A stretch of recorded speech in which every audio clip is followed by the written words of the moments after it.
Hey everyone, Clint Coons here, and in this video, I want to talk about why I always tell people to put one property per LLC. Because I get lots of questions on this, why I'm making that recommendation. I figured, hey, you know what? Let's cut a video and we'll go into it. Okay, let's get started.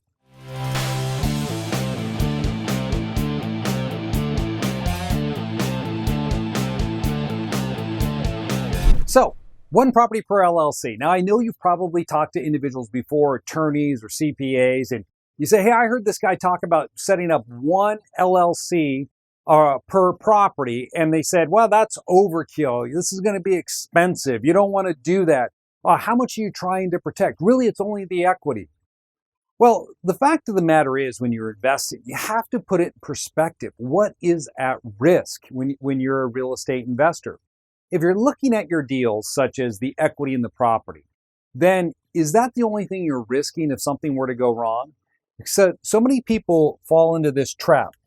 They set up a limited liability company, and rather than look at what the LLC is going to do for them, they tend to look at the cost of the setup. They say, well, an LLC is going to run me $1,500 to have an attorney set it up.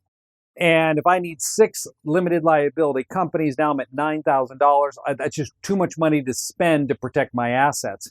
Instead, what I'm going to do is I'm going to take all 6 of those properties and put it into one LLC. And then my next 6 I'll group into another one. So what are you really doing here? You're taking this one LLC, and inside of it, you're sticking 6 homes. Now, if you know from my other videos, what is the problem with putting 6 homes in one LLC? That is, if anything goes wrong with just one of those properties, what's at risk? I mean, everything inside of there. I mean, stuff does happen. Let's assume that you have a tenant in this property right here, and he's got his own little home-based business going on, which requires the use of battery acid, cough syrup, and other stuff he buys at the drugstore, and he puts it on the stove, and he mixes it all up, and he produces something that is called meth. Now, during the process of cooking up his meth, he passes out. Place catches on fire and he burns down, he's killed. Now, what does his family do? Well, they bring an unlawful, wrongful death action against you, and they sue the owner of the property.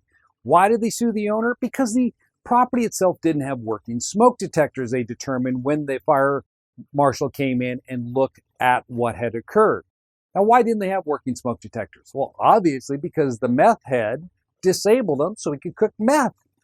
But that doesn't seem to get you out of it. In fact, that is a real client scenario I've just shared with you that someone is going through right now because their tenant killed themselves while they were cooking drugs on their stove. So now that type of case, it has the potential to wipe out all of these properties. So what do most people say? Well, Clint, this property right here has $30,000 equity. This one has $20,000 equity. This one has 40. This one up here has 20, 30, and 30. So you add all of this up, we got 30, 60, 80, 100, 170 in total equity. So all I've risked is $170,000, okay? Do you see the flaw in this thinking? Yes, you've risked $170,000, but why are you investing? Are you investing for appreciation? Okay? Most people that invest for appreciation are called flippers. If you're investing for long-term income, for legacy wealth, appreciation's nice, but you're not intending to sell these properties anytime soon. You want to generate the cash flow that comes in off of them.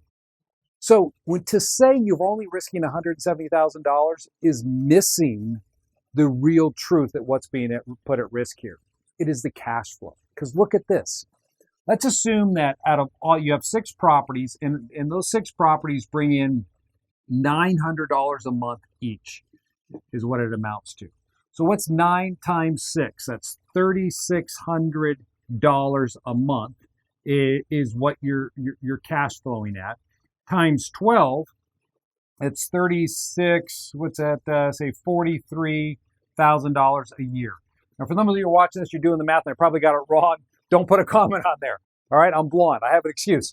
So you're making $43,000 a year. That's what you're risking. You know, yeah, you've lost 170, but really you've lost $43,000 a year. Multiply by 10 years, that's $430,000 you just gave up because you decided you wanted to have 6 properties in a limited liability company.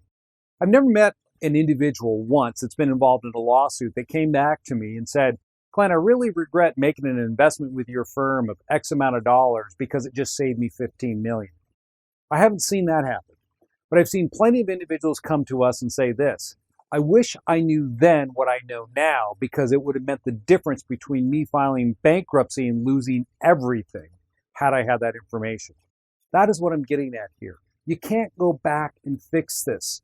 So by isolating each of these assets into their own limited liability company, what we're able to do now is ensure that if one of them goes wrong, this is the drug house, I've only lost $900 a month in income.